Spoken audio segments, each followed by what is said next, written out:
Now more than ever, innovative technologies are fueling change and sparking new ways of thinking.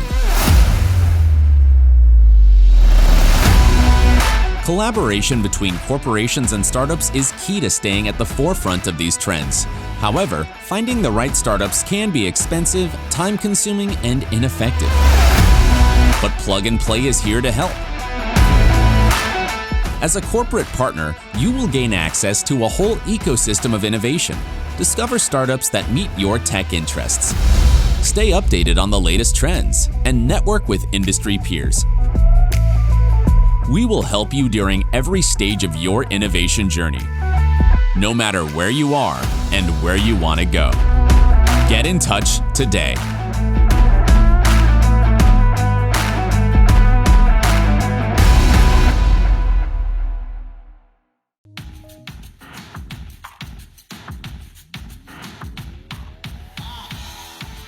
If you really want to drive change, you want to go to the place where the vehicle is being made, but also where the infrastructure is being determined. And Michigan is that place. If you want to be number one in mobility, if you want to be number one in automotive, why not go to the number one place? Detroit is a key location for us as Plug and Play, especially in the mobility field. So mobility got started in Silicon Valley in 2016, and then we expanded into Europe and then also Asia. And we felt like something is missing in the United States as a mobility hub, and Detroit was the obvious choice for us. As a big company, it's hard to be nimble. How do you get this large body of people to recognize the need for change and the agility of that's not working, fix it? Normally, we have a procedure and we follow the procedure. Well, that is fundamentally flawed and fundamentally slow. Being a founding partner of Plug and Play Detroit, it's opened the door for us to be able to have access to more startups than we would have previously, and naturally fostered working with them to propel initiatives forward. So for sure, a company like YF, as well as our competitors, customers, need to have that look at how do we pretend like we're a team of 10 instead of a team of 10,000. When I think of automotive in North America, I don't think Silicon Valley. I think of Detroit. I think of Motown, the Motor City. So the Detroit office launch party for Plug and Play is dope. I mean, we've met people from Stellantis and GM and all these other places, and you wouldn't have normally had this situation in any other venue. It's great to be here, be with the people, meet these amazing people from these companies, and it wouldn't have happened without Plug and Play. We have found Plug and Play as a spectacular partner to help facilitate that development. Plug and Play has picked the perfect time to be in the perfect place for the future of transportation of the 21st century. Watch out, Detroit. Plug and Play's coming, but watch out, Plug and Play Detroit's coming.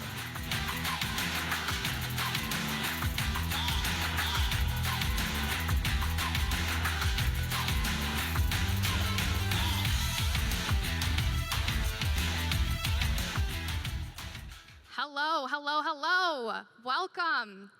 First off, I just want to say, wow, I can't believe we're here. The first ever Plug and Play Detroit pitch competition. Yeah, let's give it a round of applause.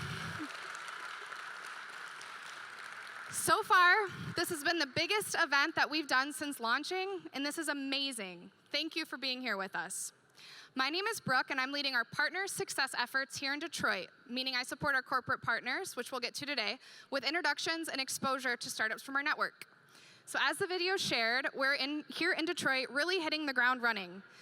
With our Plug and Play Startup Arena over there in the corner, home of about 80 mobility startups from all over the world, this pitch competition, and our upcoming new partner announcements, we're so proud to be here and engaging in the ecosystem in this way.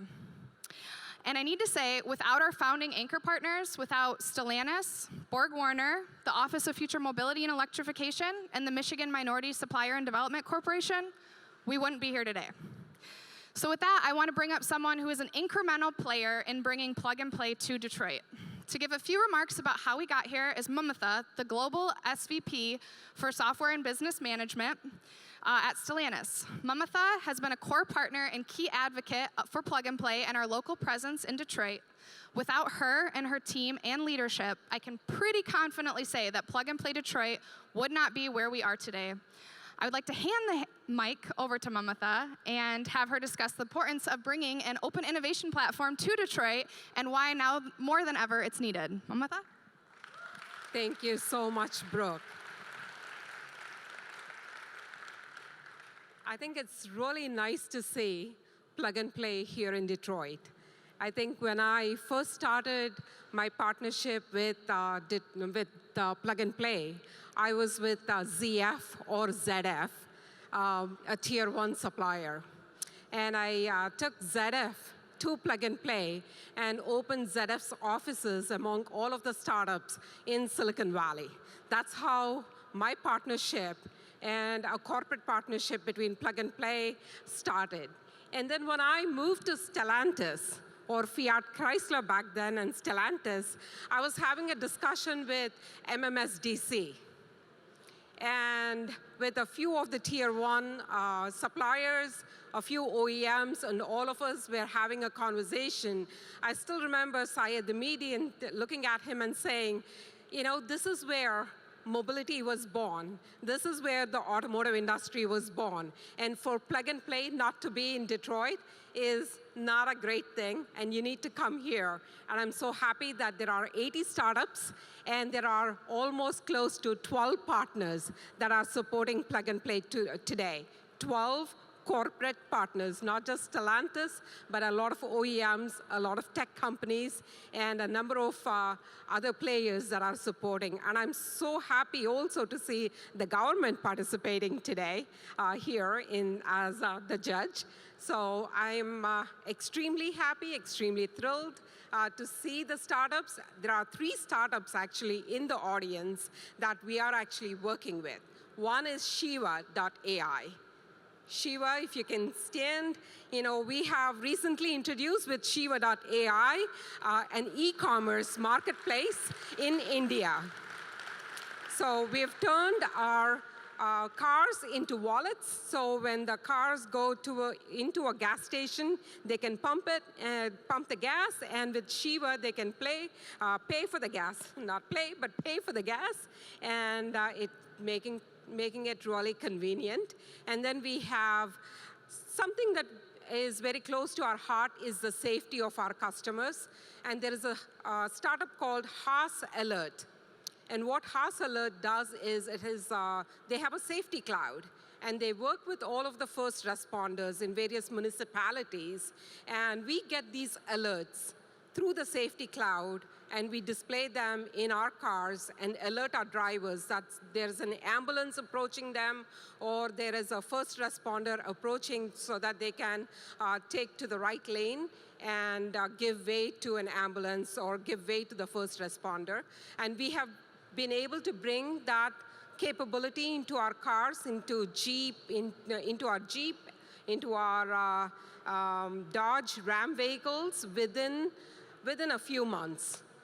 And we have gone all the way back to our 2018 vehicles and have done an over-the-air update of this Haas Alert, this emergency vehicle alert system. And the third startup that we are working with is Miles. And with Miles, you can get miles. It's a reward program. You can get, for every mile, you get a point, and you can take those miles and convert them for discounts at our Mopar store. Or you can donate it for any kind of charity. And during Thanksgiving, 80% of our customers donated their miles to charities. So we were extremely proud. Not only Stellantis contributes to our communities, but our customers too were contributing to the community. And this startup was able to help us. So I hope that you find the startups interesting, and you'll select a few of them to work with. Thank you. Thank you so much. Yeah, as I said, we're really happy and proud of all the corporate partners on our network. And yeah, thank you again so much for your remarks, Mamta. So it's an amazing opportunity for us to be hosting this pitch competition, and we believe a great way to give startups from our network exposure into the Detroit ecosystem. And if anyone here thinks that Detroit is not really a relevant market to global startups, I'm here to say that after this experience at this auto show, that's just wrong. In terms of our exhibitors, we had over 130 applications to be in that corner back there, and the top 80 were selected. For this pitch competition alone, we received 84 applications, and our panel of judges, who I'll introduce in a second, voted on the top 13 finalists you'll hear today. These startups are within the top 15%. Let that sit in, just how much interest we had in this market here. So I think it's something to be said about the region and where we're at. So without further ado, I want to introduce our judges, starting at the end. If you could stand and then, turn around. Terry Yim, project manager with AGC Automotive. Then I have Jeff Nichols, the global vice president of Ricardo. Barry Jones, the chief engineer at Sanyo Trading. Fran Ellenboss, senior advanced product development engineer with Joyce & Quinn Automotive. Kurt Baumgarten, partner at GM Ventures. Tom Watson, technical fellow at Tenneco. Harry Husted, chief technology officer at Borg Warner. Tripko Blajeski, manager of digital innovation at Stellantis. Sean Simpson, principal portfolio manager at Amazon Industrial Innovation Fund. Liz Morgan, account executive at Google Cloud. Charlie Tyson, technology activation manager at OFME. And then last but not least, I want to bring up a very esteemed guest that we're very proud to have, the Lieutenant Governor, Garland Gilchrist. Garland?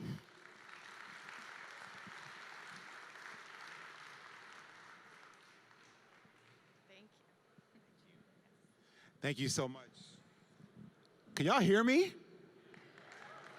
This is very exciting to be here at the North American International Auto Show, here in Automobility, in partnership with Plug and Play, to showcase the ingenuity, innovation, and imagination of the future of the mobility industry right here in Detroit.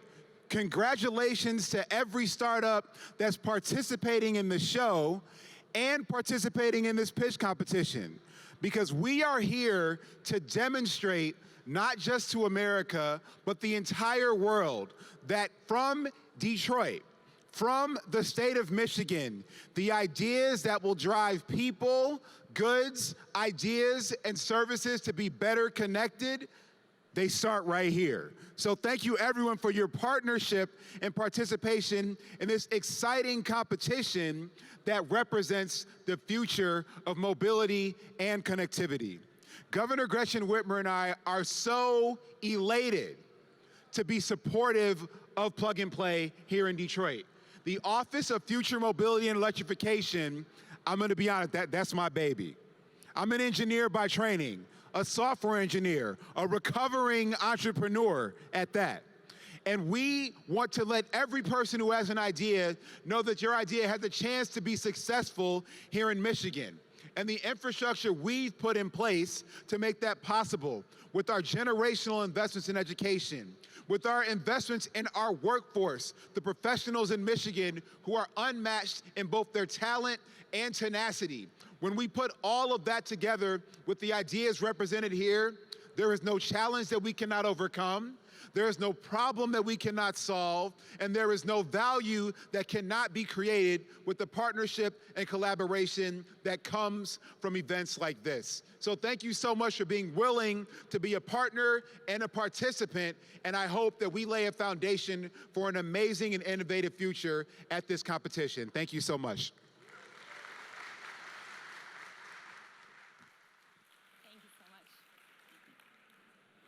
Yeah, ladies and gentlemen, the Lieutenant Governor of Michigan. Let's please give him another big round of applause for being here with us today.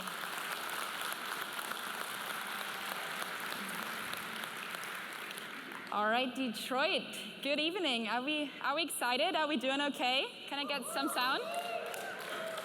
Amazing, welcome everybody. My name's Alina, I'll be your MC for the night here today. And yeah, guiding us through the pitch competition that we're all here for.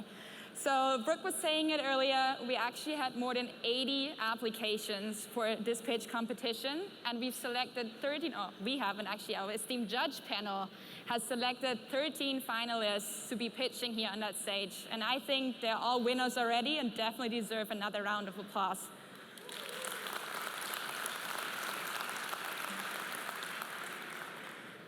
So as mentioned, these 13 finalists are actually here from 4 countries, so the US, Canada, Germany, and the Netherlands. Each of them will have 3 minutes on the stage to pitch their technology to our judge panel, to our audience, and everybody else that is interested. Our judges will have the opportunity to ask one question right after. If you do have more questions, I would kindly ask you to keep them for after for the networking part, as we will be running out of time. And then after the session, the judges will be getting together to define the winner based on the novelty of their idea, the level of disruption, the impact of the solution, and the overall pitch. And the winner of tonight's pitch competition will be winning a spot in our Silicon Valley Winter Summit at our HQ in California that's coming up in November. So we're excited to see who it's going to be. So without further ado, I'd actually like to kick it off and ask our first startup here on stage from Aachen in Germany, working on battery intelligence to enhance safety and performance. The company is called Accure, and I'm very happy that KP is with us today, so give him a big round of applause.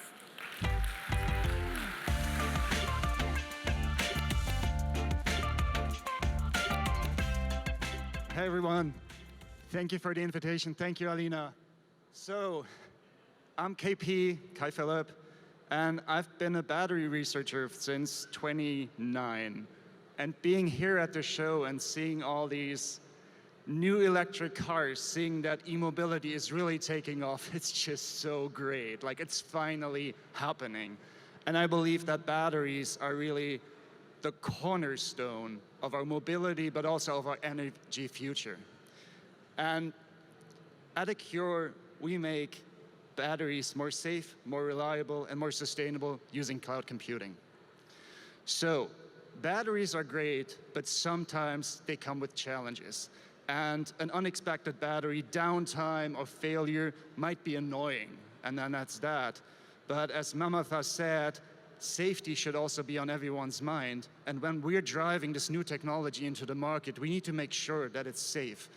But we have seen over the last few years too many incidents.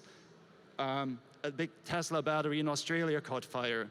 This happened this year, 2 electric buses in the middle of Paris streets on fire during operation.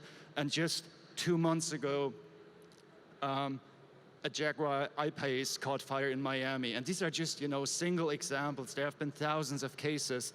And so to make this technology successful, to get where we all want to be, we need to make sure that batteries are working safely and efficiently. And one part of the solution of this is software and data analytics. There's other approaches, of course, too, but we're a data analytics company. And how data analytics can really help here is every battery is already generating data through its BMS. The battery management system is a small chip. And this data today is not used in a structured way. So what we do is we bring the data into the cloud, we use physics-based and data-driven models to dig deeper into these elements and then come up with analytics that can tell you if a battery is about to catch fire, about the resale value, how to treat it better. The great thing is it works with any battery. We don't need product modifications to go. The other great thing is it's not just a great idea, it's a very scalable business. We're already managing over 500,000 batteries around the world in applications from micromobility to OEM automotives to stationary battery systems. Our customers grow pretty fast. We support them in that. Just one example from this year, in March, a German company that has 65,000 home storage battery systems in Germany had 3 fires within 2 weeks. They brought us in afterwards, and we were able to prove them that with our algorithms, none of these fires would have happened because we would have able to catch them weeks before the incident. So we're outrolled for them completely now. Nothing has happened ever since. Short about the team, I started a company with 2 of my old friends. We met each other during martial arts 10 years ago. We were all coaches at the university. We've grown the team within 2 years to 70 people. We started our US subsidiary this March. And we have big plans for the future. Quick view on funding, we raised 10 million so far, and our goal is to really support the battery industry to make batteries successful and safe and good. Thank you all. Thank you. Do we have any questions for KP at this point? Anyone? Don't run off. Nobody? All right, I guess we go then. Please ask. They might be a little shy. We'll get it sorted later if there are any questions. Thank you very much. KP, Accure. And with that, we're going to be turning to a company that is, taking things off the beaten path, so to speak, by creating mobility experiences outside the urban environment. A company from Germany, and we're excited to have Moritz here with us from Bareways. Thank you. Hands up. Who of you remembers your first car? Pretty much all of you. Frankly speaking, why do you do so? It never was a gorgeous car, I bet on that. It was some crappy, old, often broke vehicle, but you have experiences, you have memories to it. You remember going on spring break. You remember going on parties, maybe to the beach. You did things in the car your parents shouldn't know. You created emotions with it. Am I right? And on the other hand, do you think that you will remember which kind of car you're currently driving in 10 years? Do you think that you will create memories with your current car? Probably not. But we at Bareways, we are here to help. Our target is to be able to create mobility experiences with your vehicle based on the capabilities of a vehicle, based on the brand, based on your personal preferences, and real-time data. Why is this important? Well, it's not that important if you just travel downtown and bring the kids to kindergarten. But no one remembers that car, maybe your kids, but probably you not. But outside of cities, in rural areas, you have much to experience. You can create memories, you can experience vehicle capabilities, you can experience acceleration, off-road capabilities, you can visit beautiful spots and maybe visit restaurants you don't know yet before. And all this creates memorable branding experiences where the OEMs, where the car makers can help you create the memories that makes a stickiness to a brand and to a vehicle. We do that by aggregating as much data as possible from various sources on a global scale. We use satellite data to cover spots where we get less data from ground sensors and ground data.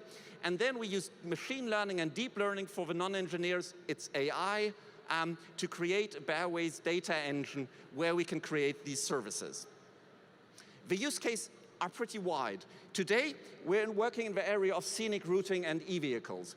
We can help to create exactly these experiences. But the next step will be to extend the horizon in assisted and autonomous driving. Because in the rural areas, we won't be able to have an HD mapping with updated data every 15 minutes as we might have downtown Detroit or in the Silicon Valley. There will be curves, and the car will not know what's happening around the curve. And this extended horizon beyond the line of sight of a car's sensors is something we can support with. Bareways, we were founded 2019 in Lübeck, outskirts of Hamburg. We're an experienced team of automotive engineers. Our last startup we sold to the French Valeo Group. Today already, very well-known sports car manufacturer, car maker, has launched our service publicly, and we're working together with companies like Mercedes-Benz or TOG, those are the only two I'm allowed to mention, on global projects. We're strong on IP, we're always looking for funding, although we're pretty safe on the side right now. Thank you very much. My name is Moritz van Grottus. I'm the CEO of Bareways. Thank you very much, Moritz. We can take a question if we have one. Otherwise, we might just skip that for later. And yeah, thank you very much, Moritz. Bareways. Now, as you can tell, I'm not from Michigan, but I heard that the winters out here are really rough and icy and snowy. I'm excited to experience my first winter out here, but I'm actually really glad that we have the next startup here to help us with that, which is focusing on defrosting within seconds, and the company is called Betterfrost Technologies. Please give it up for Derek.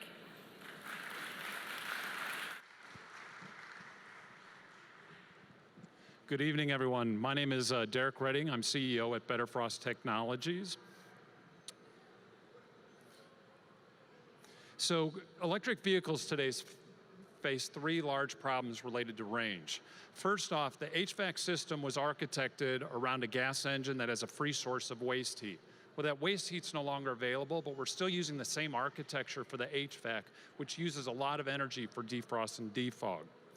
The second major problem that EVs face is that range decreases significantly as it gets colder. It drops 20% for each 10 degrees Celsius drop in temperature. The third problem is that EVs cost much more than a comparable gas engine, about $10,000 more, and that's all due to the battery pack cost. So the OEMs are starting to put transparent metallized layers into the windshield. And the reason they're doing this is to reduce solar gain, to reduce the cooling load in the summer. This is the same technology we put into commercial buildings called low-E glass. It's been around for about 20 years. We're having the glass makers put electrical connector on it, and then we're using our controller, which is using an algorithm that was developed at the Dartmouth Ice Lab, where we provide pulsed electricity, so we control the penetration depth of the heat. And the genius of this is we're only trying to melt the interfacial layer of the ice. We're not trying to melt the entire mass of ice. And that interfacial layer is very thin. We're talking about 1/10 of a millimeter. In validation, we clear the glass to a regulatory test, FMVSS 103, in about a minute, whereas most vehicles today take 15 to 20 minutes. And there's three value propositions we offer. The first is that we increase driving range by 38 kilometers per day on an average drive in winter. The second value proposition is that we offer a differentiated customer experience. We can automate the defog so the driver never has to touch a button. We keep the glass completely fog-free. The third value proposition is a smaller HVAC unit. Now, nobody is doing what we are currently doing. In the slide here, this shows a comparison to the current HVAC systems. We use 20 times less energy, and we're 20 times faster. Traction, we raised $2.5 million so far. We have completed successful trials at 2 OEMs and 2 Tier 1s. We have 4 patents granted, and recently we were the winner of the Gamut competition at the SAE World Congress. We have deep automotive and R&D experience. Myself, I've worked at Toyota, JCI Seating, and this is my third mobility startup. We have a very diverse team led by Sami Saad, our CTO, who's sitting right here. They have deep thermodynamics, power electronics, materials engineering, and software. In our advisory team, we have Doug Patton, who is the former Denso North American CTO and also former president at SAE. So in summary, Betterfrost is bringing a truly transformative technology to electric vehicles that will extend range and offer a differentiated customer experience that drivers will notice. If you have any questions, be happy to take them. Also welcome you to see our demo vehicle, which is in the back of the plug-and-play startup area. Thank you. Derek from Betterfrost, thank you very much. Now, before we continue, could I get a quick show of hands? I know we have a lot of corporate representatives here in the audience. Who of you or which companies in here have made net zero statements or put them out already? Lots of hands going up. Very nice. The next startup that we have on the stage here today is going to be helping you in getting the carbon under management. And we're excited to have them in here with us all the way from Berlin. It's carbmee, and we have Dominic with us tonight.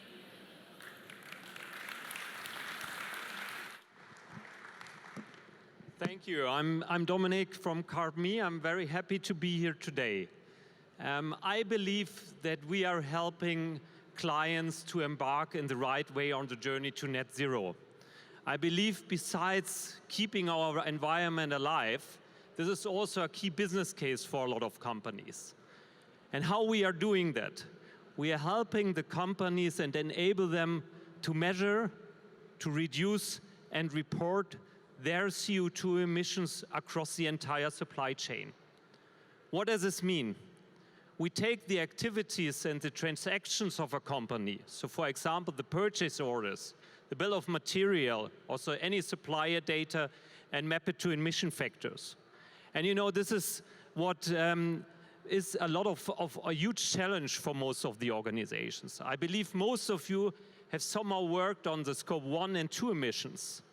But tackling the emissions with your suppliers, that's typically one of the challenges people or companies have moved to the second step. We have the software ready that helps you on the first hand to make a CO2 cube across the entire supply chain, then opens up the supply data, the data to the suppliers, so they can build their specific article-defined emission factors to the products. And then secondly, you can collaborate with them in order to reduce your CO2 emissions with the suppliers. And let's think about a steel manufacturer, for example, ThyssenKrupp in Germany. They have emissions internally, scope 1 and 2, of around 24 million CO2 tons. They have another 24 million tons with their suppliers. And if you're thinking about a certificate price of 100 euro per ton, this means a 5 billion game that they need to tackle, which also goes down the full supply chain until the end consumer. And as this is a call to action to work on your emissions now, because I believe firmly that you need to take what you have today with your suppliers as early as possible out of the system to fund the journey for all the breakthrough initiatives that you need to convey later on. Thank you very much. Any question?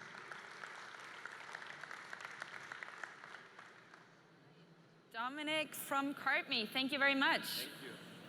I'll take that. Went fully without slides. Amazing. Now, our next company on the stage is actually, right with us. They have been part of our, I believe, very, very, very first ever mobility batch of Plug and Play back in 2016, so it's been a good while. Let's see what has changed since then. Please help me in welcoming Mo from Deepen.AI on stage. Hello, everyone, and thanks Plug and Play for hosting us. We're Deepen.AI. We were founded in 2017, so we've been around for a while, but have been sustaining mostly on customer revenues, actually. So quickly, we're going to talk about the problem that we're solving in the industry, and the problem statement, a little bit about the company, our solution with calibration, and our fundraising strategy. So as you know, future of mobility and autonomy is enabled by sensors, ADAS, AV, drones, all kind of computer vision, multi-sensor solutions need a lot more sensors. And specifically in the ADAS space, AV may need a long time to happen, but ADAS is here today and is growing. Whether it's emergency braking, whether it's adaptive cruise control, highway level 4 autonomy, etc., you need more and more sensors, from cameras to radars to LiDARs and so on. And by regulation now in Europe and in America, you have to have basic ADAS capabilities. So the number of ADAS vehicles is increasing. I'm trying to establish that there is a big market and there is an important problem. If you don't agree with the market and the problem, you're not going to like the company. So I hope that we can kind of establish that. So because you need more sensors, you need more calibration. And calibration is required for the safety of the autonomous operation. I'll talk a little bit more about that shortly. But the moment you set calibration, who here has gotten a windshield replacement in their car before? So when you got windshield replacement, did you have to do ADAS camera calibration? Anybody knows? So if you paid like $600-700 for a windshield replacement, there's probably $200 that you paid for ADAS recalibration for your camera.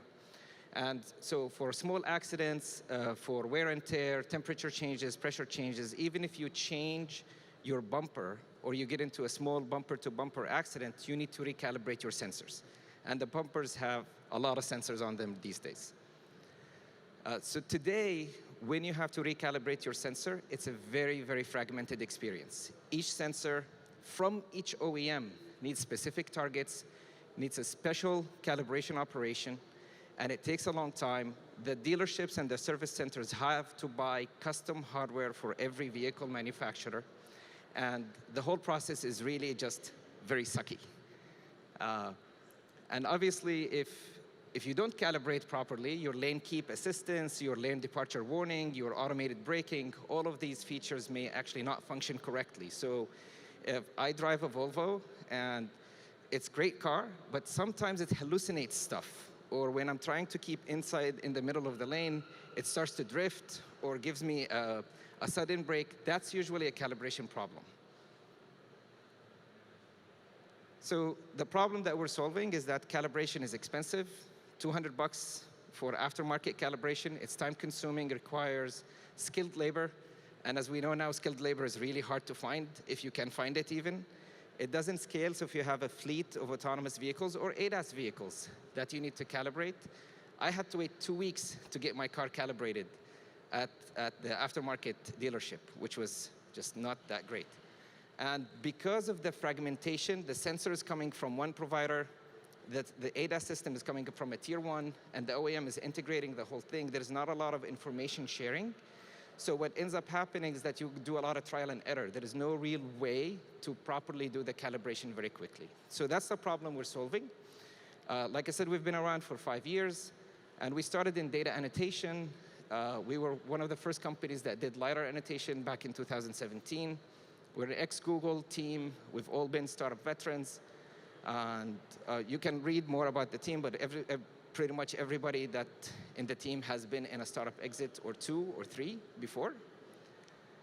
And we've been sustaining on revenues from customers since day 1, doing LiDAR and sensor fusion annotation for some of the best teams in the world: Neuro, Ford, Denso, Daimler Trucks, Bosch, ZF, etc. We've had 50+ customers over the years. And with calibration, now you see the list of customers that are using our calibration: Honda, Toyota, Hitachi, that is using our calibration tool. So how do we set ourselves apart? I'm going to wrap up. We have 50+ relationships with the automotive tier 1s and OEMs. We have sustainable revenues and very slow burn rate. Our solution addresses all of the problems that I mentioned earlier. We have a defensible IP and a full suite of products that addresses that fragmented market. We're raising $10 million for Series A, and we have multiple strategic investors that are coming to the round. We're looking for a finance lead. If you want to learn more, I think there's plenty of room for space and for questions after. Thank you very much, Mo. Now, the next company that we have up here on the stage doesn't just do AI, but better AI. And we're excited to have Ralph here from Berlin, focusing on Deepsafety. Hello together. My name is Ralph. I'm one of the founder of Deepsafety. And our team, our founder team, comes from the automotive industry with long years of experience. And we have developed already 5 autonomous cars, and there is the experience there, and there's also experience in computer science and deep learning. Now, we see ourselves as an AI safety company. What does it mean? So if you're a provider of autonomous vehicle, and can you prove yourself that the system, the predicting the trajectories, is doing well, even if there are failures in the sensors? And if not, then keep your system doing the normal function.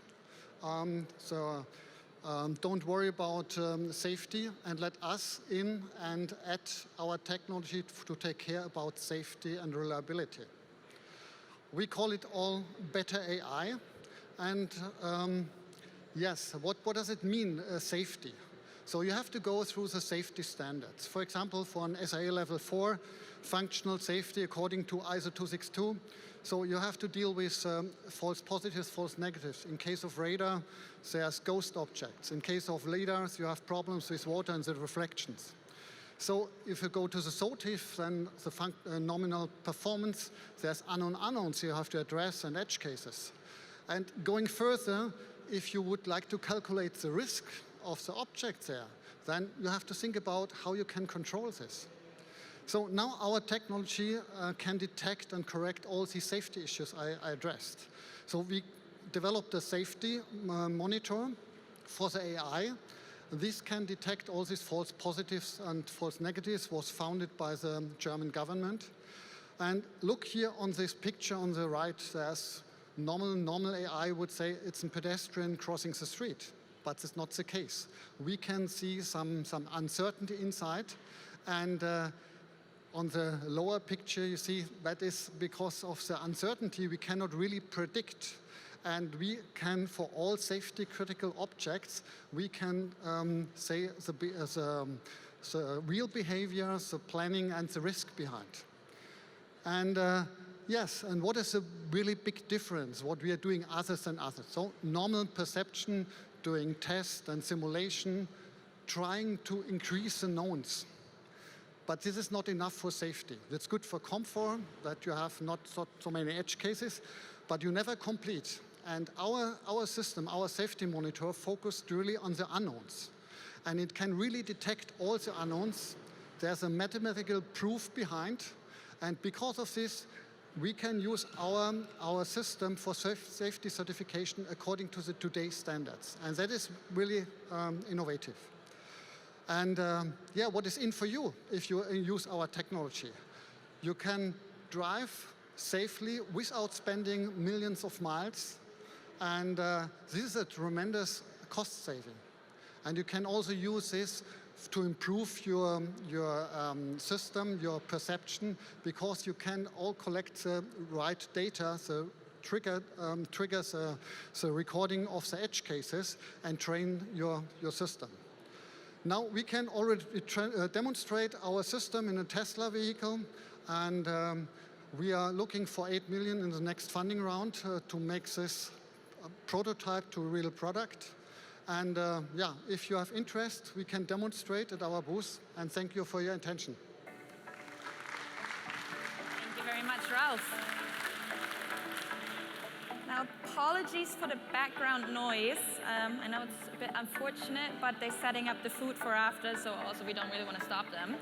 That being said, to all the speakers, please try to keep the mic close to the mouth and speak up a little.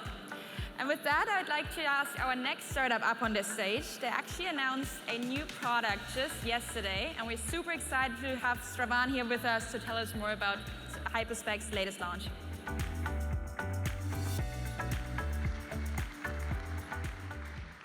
Hey everyone, my name is Stravan Pitzagunta. I'm the CEO of Hyperspec.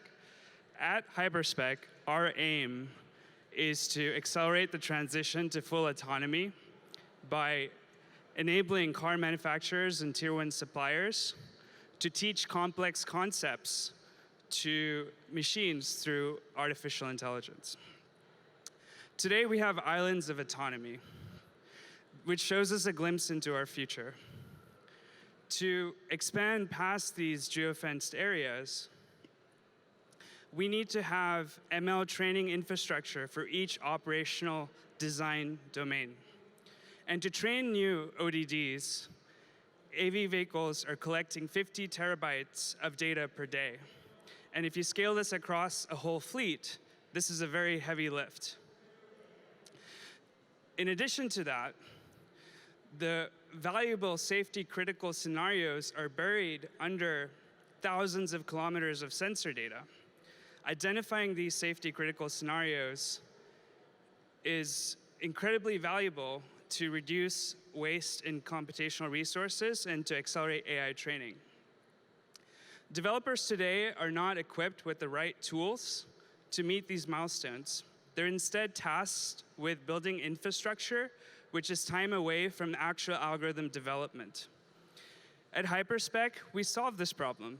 We introduced the concept of a loop. This allows us to collect data, label it, train it, measure the performance, and deploy these ML models back out to the fleet. It is estimated that any ADAS or AV program needs to iterate on this loop 10,000 times to meet the safety requirements of going into production. We exercise this loop using your sensor data. Your data, your models, is our mantra for accelerating and obtaining faster iterations for ML model deployment to your fleets. We train the machine learning models using scenarios that have corresponding ground truth information.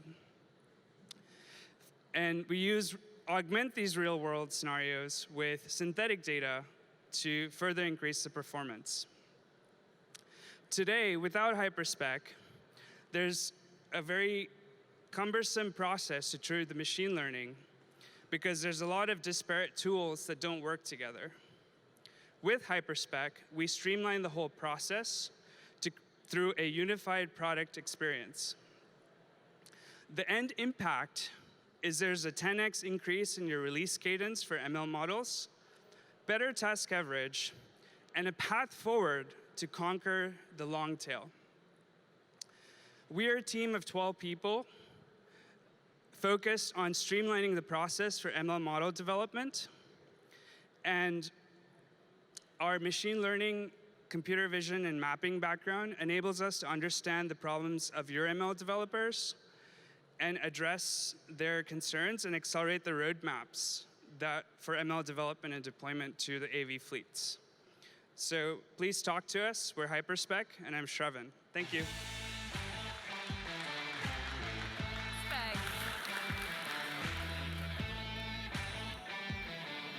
Our next company up on the stage is all about adventure. In fact, they upcycle used U-Hauls and give them a second life. Super excited to learn more. Please give it up for Hyvista, Mouse McCoy.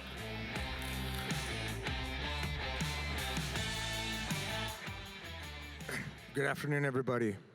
It's great to be in Detroit, launching an automotive venture. So at Hyvista, we're taking a fresh view on the adventure mobility space through the lens of sustainability. Our first product clearly represents our vision. It started its life in Detroit, here as a Ford van. It lived and worked as a U-Haul delivery van until it was decommissioned. Now it's being reborn as a showroom quality plug-in electric hybrid four-wheel drive here in Detroit. So why? Why are we doing this? Well, upcycling is transformative. To take end-of-life systems, automobiles, and give them a new life. Detroit's done an amazing job building great product, and a lot of times automotive product is decommissioned or put into the grave too early. We think there's tremendous opportunity to upcycle. And when you couple, and really when you look at upcycling, the majority of the carbon footprint, or a significant amount of the carbon footprint of a vehicle, is the mining of the minerals, the transportation, and the manufacturing. We're starting at an end of life. Also, when you combine upcycling with electrification, now we get the opportunity to create a movement. Detroit's known movements before. The hot rod movement was here. The maker movement was here. And now we think upcycling will definitely become a new movement in automotive. So, next question, how are we going to execute our vision? Well, we're going to start by partnering with two great American companies. U-Haul decommissions thousands of high-quality moving vans every year. So we're going to start with our supply chain with U-Haul. And then we've come back to Roush in Detroit. We're from California, and the only way to get this done was to come back to Detroit. So Roush has done an amazing job of looking at the future and setting up on-demand engineering services, and flexible manufacturing and assembly. So we're going to be able to launch this company without having to build any factories. There's some other trends emerging. With direct-to-consumer and an on-demand sales model, we think that, and we know we're going to be able to execute and launch a car company for an exponentially lower price than has been previously imagined. And this is also allowing us to have a clean trajectory on $1 billion in revenue in 5 years. So who cares? Who wants this? Well, turns out there's an entire category of active recreational enthusiasts that are underserved. Currently, there's no product. But now it's getting juiced, if you will. So there is a true explosion in the electrified power sports market. Electric motorcycles, mountain bikes, surfboards, snowmobiles, side-by-sides. We asked ourselves a question. How are you going to charge them? How are you going to transport them? So quickly, we're looking at modularity on demand. So full bedroom there. There, room for all your gear. So now you can bring all your toys, everything with your family needs, or you and your friends for recreation. This vehicle will literally be a rolling power supply with a massive amount of solar on the roof and the hybrid system. We will be able to charge this movement. So at the end of the day here at Hyvista, whether it's work, live, or play, we want to create a clean path forward to help people get out of the race and find their space. Thank you. Any questions? Hyvista, everybody. Thank you so much, Mouse. Now, those of you that drive cars and might regularly check the tires know it's a bit of a process. I know there's little penny tests, all of that. Kind of gruesome. Well, the next company that we have here today is here, in fact, to change that. And the company is called Mojio. We're super excited to have Kenny with us, so please give him a warm welcome.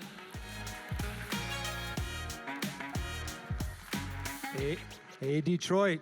I grew up just a few blocks from here, so great to be home.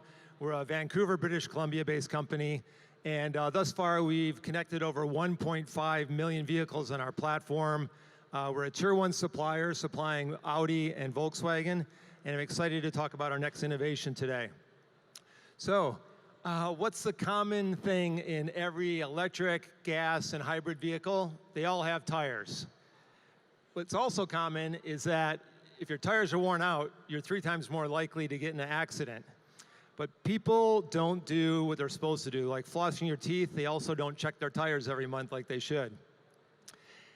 And if you look at it, over half the people have no idea what status their tires are in. And this problem is getting worse. If you look at electric vehicles, you know, more weight, more torque. We've got a Model X in our family, and that thing burns through the rubber. You're wearing out tires much faster. So the chance of having worn tires and having a problem is getting higher. Problem is, no real easy way to figure out what's going on with your tire. Tire pressure tells you what's going on inside the tire, but there's no good way to figure out what's going on outside the tire, until now. Now, it's a huge business, you know, a couple $100 billion and growing, and again, it's accelerating with electric vehicles. So we have been thinking about this and working on it for quite a while. We've been scanning tens of thousands of tires of all different kinds. We've been rolling up our sleeves in tire recycling centers and car auction lots, and even sneaking into airports and taking pictures of all kinds of tires to figure out what's a good tire and what's a bad tire. Our team on this is a PhD in AI from the UK, Dr. Alan Messer, who is former CTO of General Motors Connected Car. We've now received our patent and are launching our tire scanning system. So what is it? You know, old way, stick a penny in the tire, get dirty, crawl under the tire. You know, try to figure out what tire you have on the tire you should buy, and then sorting through all the tires at the tire shop. Our system is very simple, and it's simple by design so that people will actually do it. You take any smartphone, take a picture of the tire, our AI system up in the cloud does all the hard work, and then lets you know good, bad, or marginal. And we take it a step further. We actually scan the side of the tire so we can connect you with the exact right tire for your vehicle. Now, if your car happens to be on our platform, one of the 1.5 million vehicles already on the platform, we know what you drive, where you drive, how you drive. We can help nudge you to the right tire based on whether you're a commuter or an off-roader or you're burning rubber like we are in our family. Now, the great thing about this is it's simple, you don't get dirty, and it's also a way for a user to engage with OEMs or tire companies' apps. It gives you something to do. Once a month, take a quick snapshot, and we let you know if you need new tires. And if you do need new tires, we built in an experience to make it very easy to take the picture, say yes to a new tire, and either get it delivered on your car or at the local shop. Takes all the headache out of it. You know when, and you know what. Good tread, poor tread, critical. I won't go into the details of the AI, but it works. We've gone from the mid-80s on accuracy in the first 10,000 images. We're up over 30,000 images. We're in the high 90s now, and the spec we need to meet for our OEM customers, we've already passed.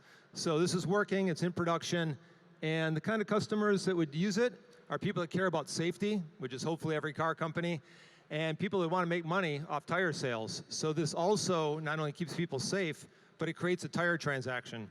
and it creates the correct tire transaction for the right model tire for your vehicle and how you drive.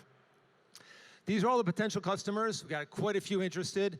Of course, we're building into our own apps that are used by 1.5 million car owners, but we made it simple so it can be built into anyone else's app. So if BMW wants to put this into their app or Ford, they can. We've already done the UI and the UX. It's under their brand. We all do the hard work in the cloud, and our business model is charging a small transaction fee for every tire. Every company that uses this will obviously make a lot more money on the tire transactions. And that's Mojio. So thank you, and hope you have a great rest of the show. Welcome to Detroit. Thank you very much. Our following speaker, Chuck, is here focusing on 3D thermal ranging to make autonomous driving safer, and we're happy to have him here for our autonomous imaging. There you go.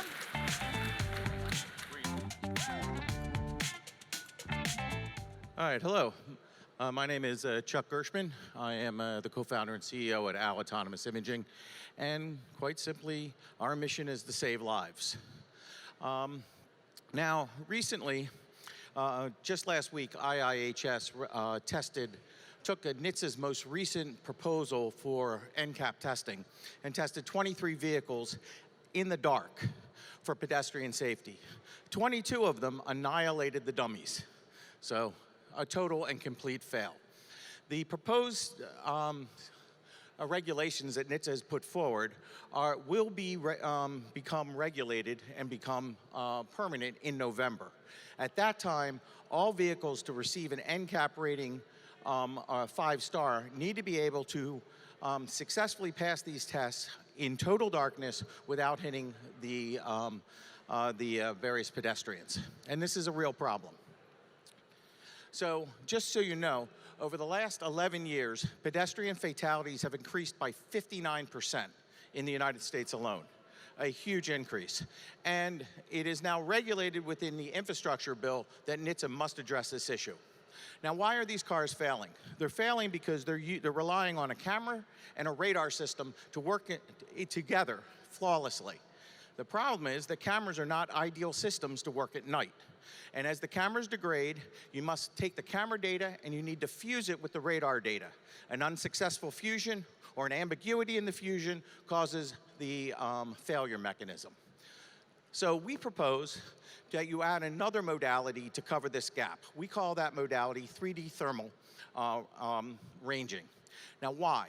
Thermal is the ideal modality to see living objects, pedestrians, bikelists, even animals. It works simply better than any other modality, and it works night or day and in any weather condition. So under degraded environments, it still works. It sees significantly better than any camera ever will.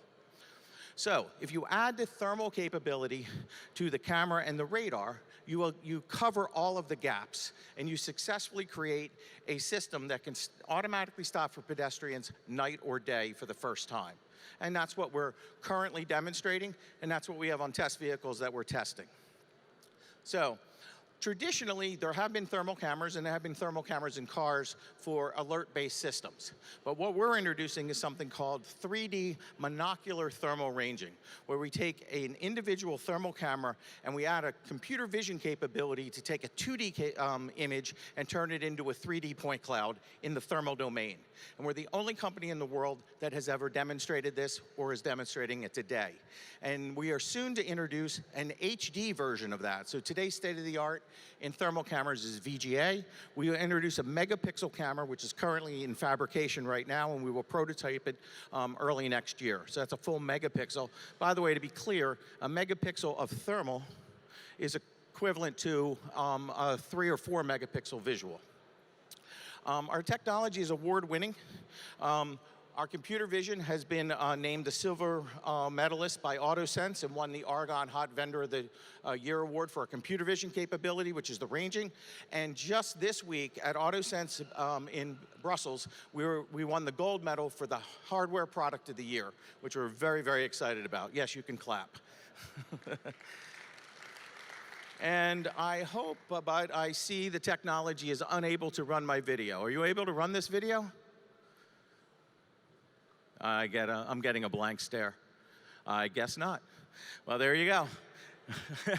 So this is our team. We just closed the Series A earlier this year.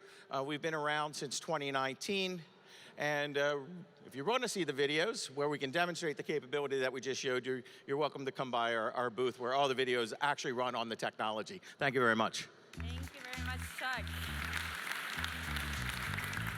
Yeah, if you want to see the video, check out the booth, and I'm sure he'll be able to show it there.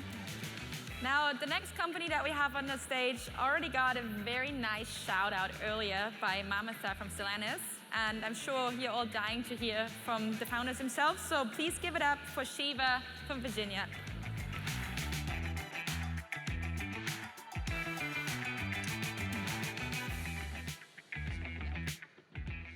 Hello, everyone.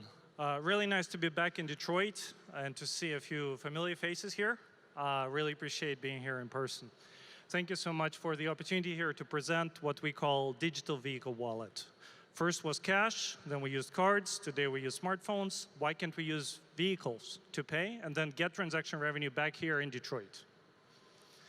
It all started with my personal experience driving my pregnant wife to hospital, going all the way to the parking meter, taking the receipt, putting it back on the dash. Why can't I just park and walk away? Why the vehicle cannot handle that for me? So that is where we came up with a solution that requires no new infrastructure and no new apps. It's just fully digital, fully in the cloud, using the vehicle location to authorize and authenticate the payments. In-vehicle payments market is growing. There is no such thing as a digital wallet for the vehicle today. However, we understand that the vehicle commerce is the future and it needs to happen. The vehicle needs to process transactions, it needs to trigger the transactions. One of the problems that we have is you go to the fuel station, you have to pick up that credit card of your wallet. You go to the parking, you have to figure out something else, go pay at the meter. EV charging, the same thing, tolls, all of this is different accounts, a disconnected experience, multiple payment methods. Then the merchants have no idea who you are. I love the quote from the fuel station retail director who says, hey, you know, I have 1 million transactions a day, I have no idea who these people are. Now, that is something that they would love to see from the driver itself, and that is where Sheeva provides automatic contactless payments, enhanced geolocation, and turning the vehicle into the wallet. It can enable multiple use cases. It's all in the cloud. Once the vehicle is integrated, it can be tolls, it can be drive-through, it can be curbside retail, fuel, charge station, parking, everything included. This is just one example of how it's delivered, and thanks, Martha, again, for the shout-out there. It's interface agnostic, but we basically try to do it directly on the in-vehicle infotainment screen, where you can just activate with one tap, and then from within the car, your gas pump activates automatically. We integrated a software stack only, no hardware involved. It goes inside the vehicle, but then everything is delivered in the cloud itself. So that is very easy for the OEMs to launch. We are using precise geolocation. We're cross-platform, and the biggest advantage of this is you arrive at the gas pump, it tells you, welcome to Shell, your gas pump number 7, activate, one touch. And then it activates, and it charges your credit card on file. This is just a quick demo here in Detroit Marshes Park, Campus Marshes Park, and this just shows how more accurate our location is and how it's important to detect you right at that parking space or right at that gas pump. We have been in business since 2016 when I started the company, and then we are going into mass production next year. We are working with multiple tier 1 suppliers who are obviously owning the software stack of the IVI, but also OEMs, and again, Martha mentioned one of them, which I cannot bring up here. And all of this is about the transactions and transactional revenue, and then the business model itself is based on giving back to the OEMs. So OEMs are the clients. We give back about $10 per user per year back to the OEMs from the transactions, as we make money from transactions themselves as convenience fees. We're about 50 people today. We're a pretty experienced executive team. We have Adam Rolls here, who is actually here based in Sterling Heights, where we have an office in Michigan. He's coming from Faurecia and Lear, so really automotive guy. I used to work with federal government before in Washington, D.C., and then Surendra and Lokesh are our CEO and CTO. Thank you so much. Appreciate your time. Thank you very much, Sheeva. Taking that back from you, amazing. Now, Now, getting new hires up to speed can be quite a process, so we're very lucky that the next startup that we have on the stage is actually here to change that, working on operational knowledge for frontline workers. It's a company called SwipeGuide from the Netherlands, and we're super excited to have Dan here, so welcome, Dan.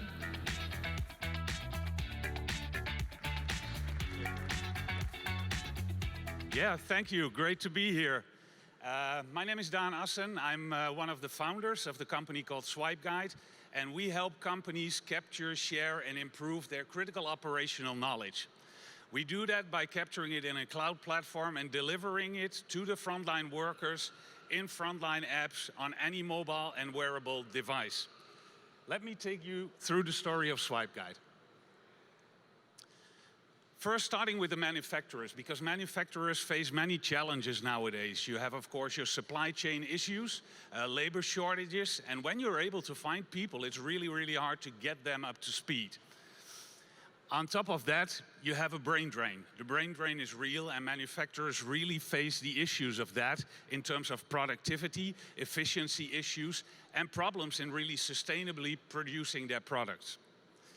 On the one hand, you have the younger generation that is not happy in the job and is leaving because they lack the engagement and the development potential in their job. And on the other hand, you have the older workers that retire and move away from manufacturing companies, taking a lot of knowledge outside of the company because knowledge is not documented. We think Industry 4.0 has all the answers for manufacturing, but in fact, we see that only 26% of the industrial tech cases really scale. And there's one big issue to that. That is the adoption by the front line.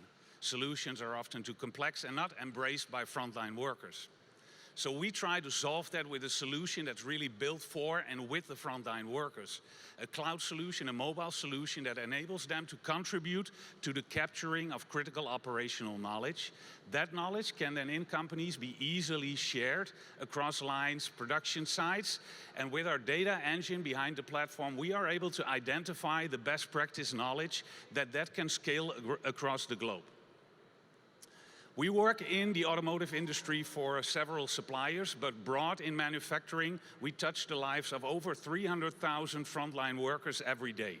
We work in 93 countries, and besides the automotive brands, for other big brands like Heineken, Coca-Cola, and PepsiCo.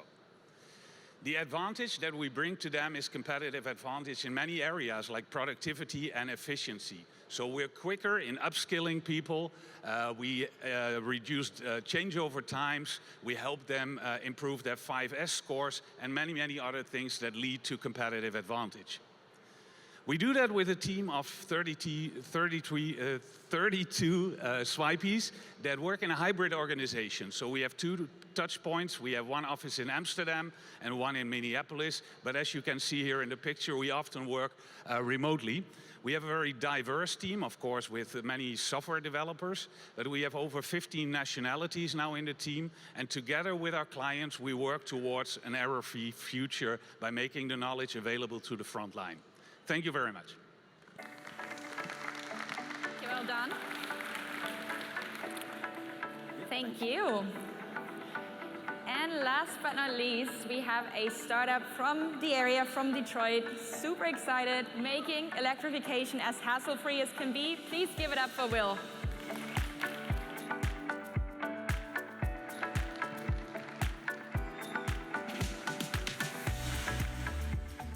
So thank you guys. Thank you to our judges. Thank you to Plug and Play. Thank you to all the rest of you guys for coming out and supporting us and let us present our solution to you. My name is William McCoy. I'm with VIA. And VIA is the electrification of things made easy. Now, we've seen these headlines, and as a father, right, I'm concerned. Shrinking lakes, we see floods, but this is not a doom and gloom story, right? I'm actually pretty excited because we have aggressive goals like these that are coming up. We also just heard that there will be $900 million given to EV infrastructure alone. So our leaders are hearing what we're talking about. They see these issues, and they're trying to apply solutions to them. We have all the tools, right? Our sustainability future relies heavily on electrification.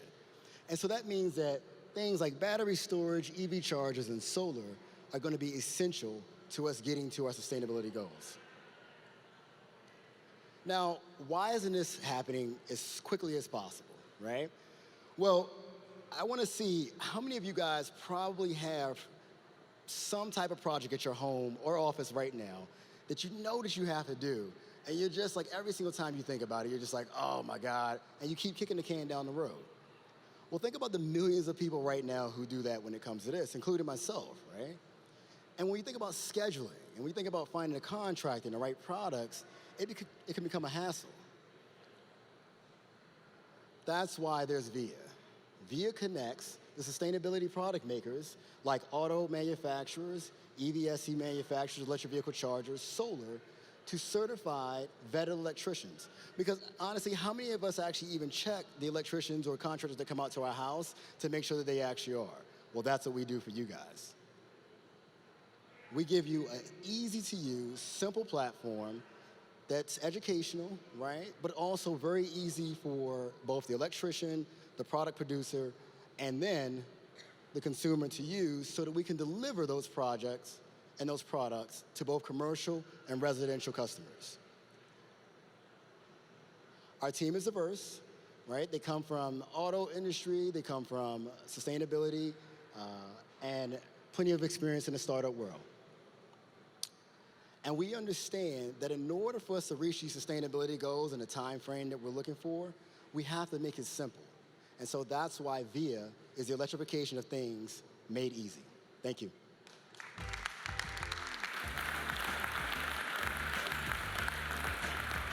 Thank you very much. Now that was the last startup of the day. You've seen all 13 pitches. Please give it up for them again for flying all the way out here and making it on the stage.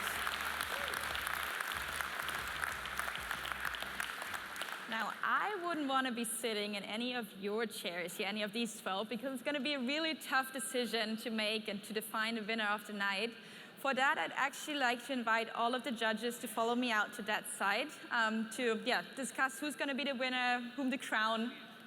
But don't worry, I won't be leaving you without anyone on the stage. I'd, in fact, like to hand it over to my colleague Johannes to tell you a little more about what we're doing here in Detroit and where we're taking things next. So we'll be back soon. All right. Thank you very much, Alina. And thanks to all the startups. There was some exciting startup pitches. So we're looking forward to see what the judges will decide today. Really curious. I have my favorite. I'm curious what you guys will decide. So we have about 10-15 minutes, which will give the judges to decide who's going to be the winner. And I know we're the last 10-15 minutes here before drinks, and I'm promised they are setting up drinks right now. You can hear it. But we decided this time at the last event, we actually had drinks during the event, and they got a little bit rowdy and loud. So please keep like 10-15 minutes. We'll announce the winner, and then we'll go. I wanted to introduce myself real quick. My name is Johannes Roth. I'm heading our corporate partnerships here at Plug and Play, and I'm overseeing our activities in Silicon Valley as well as here in Detroit. And Detroit is very personal for me. I've been working on establishing Detroit, Plug and Play Detroit, for the last 4 years. So I've been traveling here quite a bit. I'm here every month now. I really love how Detroit is coming together, how everything like Motor City, like the OEMs, the Tier 1s are really collaborating. We heard earlier on from Stellantis what they're doing, and they were a big part in bringing us to Detroit, and I'm really excited to see what's going on in the future here. As I mentioned, we started Plug and Play Detroit here in January 2020, so talking about great timing, we kicked right into a virtual setting, but I wanted to say a big shout out to our founding anchor partners who really supported us through this time. They were super active and engaged, even in a virtual setting. We heard from all the implementations and pilot projects Stellantis has been doing already, so big shout out to Stellantis, MSTC, and BorgWarner to really be our founding anchor partners, and also OFME. OFME has been super helpful in getting us to Detroit. We had many, many events together with them even before we had Plug and Play Detroit, and they were really essential and crucial for us to come to Detroit. And that's why I wanted to get Trevor Paul here on stage today, the Chief Mobility Officer with very high energy. It's always fun to be on stage with him, I have to say. Maybe we get a rap or something. I'm curious what he's going to do today. But Trevor, please come on stage. It's great to have you here, and thank you very much for all your help to bring us to Detroit. All right. What up, everybody? What up, Detroit? So, you know what I notice, at these sorts of things? these people come out and they pour their souls out. You know how much they probably prepared for their pitch all night. These are people that are up 3 a.m., 4 a.m., and we give them one of these. No. You know who got it right? Iceland, during the World Cup a few years ago, got it right. So I want everyone to stand up. Stand up, stand up. Everyone stand up. Stand up. I'm gonna take my, all right. You guys remember the Viking clap? You remember the Viking clap? So I'm gonna go like this, and you're gonna go like that, okay? All right, everybody ready? You guys in the back too. We're gonna do Viking claps for the people that pitched. All right, and we're gonna speed up. We'll start slow and then we'll speed up. And then at the end, we're all gonna go, hurrah! Okay, all right? Ready?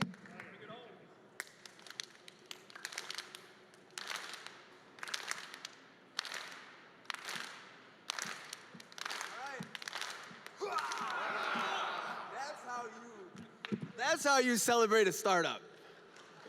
So, all right.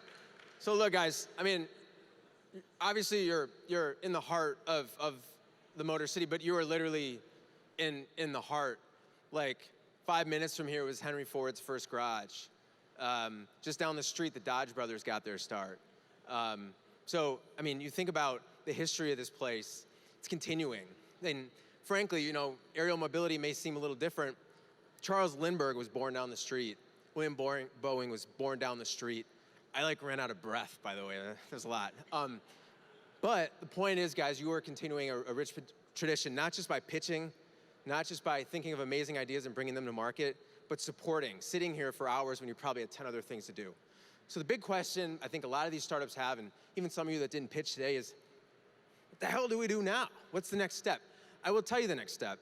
The state of Michigan is going to continue to roll out grants to you and to communities that are in need, that have a mobility challenge. We have a program that's run by Catherine Snorrison, whose birthday it is today, happy birthday, and Charlie Tyson, who are the wind beneath my wings and really do lead all the different mobility, including the Plug and Play partnership, all the different mobility initiatives that the state and the governor bring to task. So visit michiganbusiness.org/OFME, and you'll find the Michigan Mobility Funding Platform. So every quarter, we look for companies and communities that want to work together to solve a problem. It could be first mile, last mile, it could be medical deliveries, it could be helping the elderly, it could be alleviating congestion, unconventional charging situations, and we will cover the cost. There'll be a match, but we will cover most of the cost. What I've found most incredible about this is we typically only ask for 25% match as a state, and we'll cover the rest. For every dollar we're putting down in grant money and taxpayer money, really, we're getting 1,000 in industry match because companies are so fired up or communities are so fired up about the pilots. So please check out michiganbusiness.org/OFME. We're going to continue to roll out grants, support Plug and Play in Detroit, and support all of you. Thank you for making the show what it is, and I will turn it back to Johannes. Thank you, Trevor. Thank you, Trevor. Awesome. All right. So now I'll hand it over to my colleague, Logan. All right, what's up? Thank you so much, Trevor, for those words of inspiration. It's truly been a pleasure to work with you over the last couple of years, and I cannot wait to see where the state of Michigan goes next. All right, I look out, I see everybody here. Thank you so much, both everybody in attendance as well as the judges who are in the back right now, for not only supporting us here today, but allowing us to continue to grow. For those of you who don't already know me, my name is Logan Azelton, and I'm leading the Detroit Corporate Partnerships here out of Michigan. So what I'm doing is I'm working with each one of our different corporate partners in order to foster collaborative approaches towards their different tech challenges. See this? No worries. So I'm putting not only just the OEMs, the tier ones, and the governments all in one room, but I'm also adding that startup entrepreneur piece to really drive those initiatives forward within the state. So working so far, of course, with those founding anchor partners, Stellantis, MMSDC, the OFME, as well as BorgWarner, who really paved the way to allow us to work here in Michigan and allow us to grow, and now starting to work with new partners on the platform, including GM, Google, Tenneco, Sanyo Trading, and Joyce & Quinn. But of course, we're not just gonna stop there. So we're super excited now to introduce you guys to a couple of the new partners on our platform, starting with Motional. For those of you who don't already know, Motional is the world's leading robo-taxi service. What they're doing is they're working to drive safe, reliable, and accessible robo-taxis and driverless cars for everybody out there. What they're doing is they've already successfully completed over 100,000 different autonomous trips without a driver, with 0 accidents and a 5-star rating. So if we could give a big round of applause to our newest partner, Motional, we're super excited. If anyone wants to learn more, we'll be around in the back. I would now like to turn it over to our next corporate partner from Maxion Structural Components. Out there, do we have Rodrigo Perez? There he is. Let's give him a nice round of applause on his way up here. Come on up, Rodrigo. We're super excited. Rodrigo came all the way down here from Mexico to join us today. We're super excited to have them on the platform. So here's Rodrigo with some wise words. Hello, everyone. I'm Rodrigo Perez from Mexico, Maxion Structural Components. We are focused on commercial trucks like the one that you saw back there in Harbinger or DTNA, Navistar, and so on. So we are very happy to be part of this partnership, that's a way to say. So just that. Thank you. Really appreciate this participation, and glad to hear all these startups.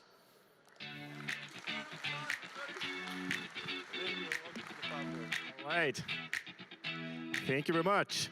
And now, next, we wanted to, last but not least, we wanted to introduce you our new corporate partner, Ricardo, and I wanted to welcome Jeff Nichols here on stage to share some few words. We already know since several years, and really exciting to work with you now. Thank you, Johannes. Thank you, Logan. Yeah, really excited to be a new member with the Plug and Play team. Ricardo is an innovation company. We are a global technology ecosystem. We work with many of the OEMs around the world. We work with Tier 1s. Myself, I'm in charge of emerging and disruptive technologies, so this is very important for us today. As well, I also work with the investor support. So tying money with technology, it's two great places to be. And again, thank you for the opportunity. Johannes and Logan have been fantastic for us. Involved with their ecosystems. We've had private pitch sessions at our Detroit Technical Campus, and we're looking to do more of that globally. So again, thank you for this opportunity. Thank you. Awesome. Let's put that over there. And as you can see here, we're growing our corporate ecosystem, and we're getting about 1 new corporate partner every month now since like last year, which is exciting. And now we have a total of 12 corporate partners here on the platform. There's some new announcements coming soon. And with that, before we hand it over to drinks, we will get the judges back here on stage if they're ready. I see they're still discussing, but I also wanted to get the Plug and Play team here on stage. And the judges, yes, they are coming. All right, looks like there has been a decision made. So I will hand it over to my colleague Brooke to make the announcement here.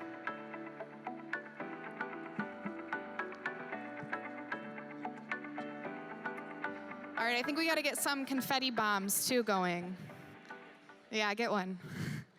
And our judges, actually, guys, I'm going to welcome you on stage if you want to come up now. Don't sit down. Sorry, Tom. All right, again, I want to thank everybody for coming for the first pitch night that we've hosted here.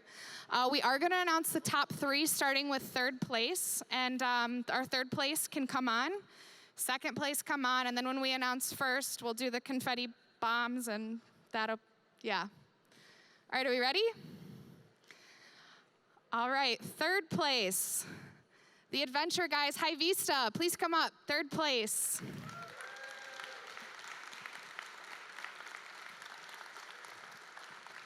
Awesome.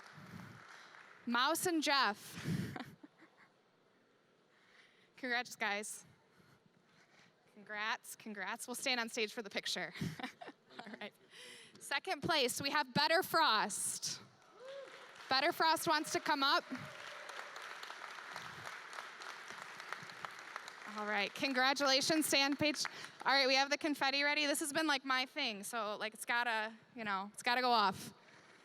All right, and the winner of the Plug and Play Detroit pitch competition is Owl. Where are you at, Owl? Jeez. Congratulations. award for you. Here's the Plug and Play Award. And I think we need to get a group photo, so just stay on for the group photo. Otherwise, we have drink tickets will be going very shortly, and we're having networking. So stick around, hang out with us. We're really excited to have you all here, and let's talk. Let's have a good time.